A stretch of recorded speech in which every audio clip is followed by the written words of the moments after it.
نماز عید کے بارے میں نبی کریم صلی اللہ علیہ وسلم نے کیا ارشاد فرمایا، اور نماز عید جب پڑھنے کے لیے جائیں تو کیا کیا اہتمام کرنا چاہیے بندے کو؟ نبی کریم صلی اللہ علیہ وسلم نے کیا فرمایا؟ حضرت انس بن مالک رضی اللہ تعالیٰ عنہ نے فرمایا کہ نبی کریم صلی اللہ علیہ وسلم عید الفطر کو نماز کے لیے اس وقت تشریف نہ لے جاتے جب تک گھر سے چند چوہارے نہ کھا لیتے، اور راستہ بدل بدل کر نبی کریم صلی اللہ علیہ وسلم کہے جاتے تھے۔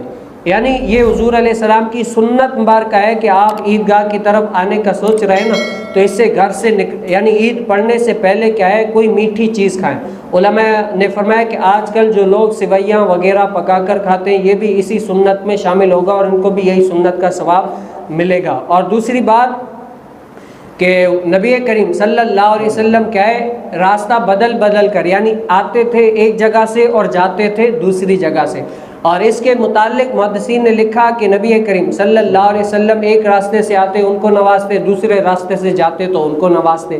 اسی طریقے سے یہ عشق والی باتیں ہیں۔ کوئی کہتے ہیں کہ حضور علیہ السلام ایک جگہ سے آتے ان کو اپنا چہرہ انور دکھاتے، جب دوسری جگہ سے جاتے تو دوسری جگہ سے ان کو اپنا چہرہ انور دکھاتے۔ اسی طریقے سے کچھ کہتے ہیں کہ نبی کریم صلی اللہ علیہ وسلم ایک راستے سے آتے تاکہ لوگ مجھ سے کیا ہے، سوال و جواب کریں، دین کے مسائل پوچھیں، دین کے بارے میں نالج حاصل کر سکیں۔ جب دوسری جگہ سے جاتے تو وہاں والے بھی کیا ہے، مجھ سے دین کے متعلق اسی طریقے سے پوچھتے۔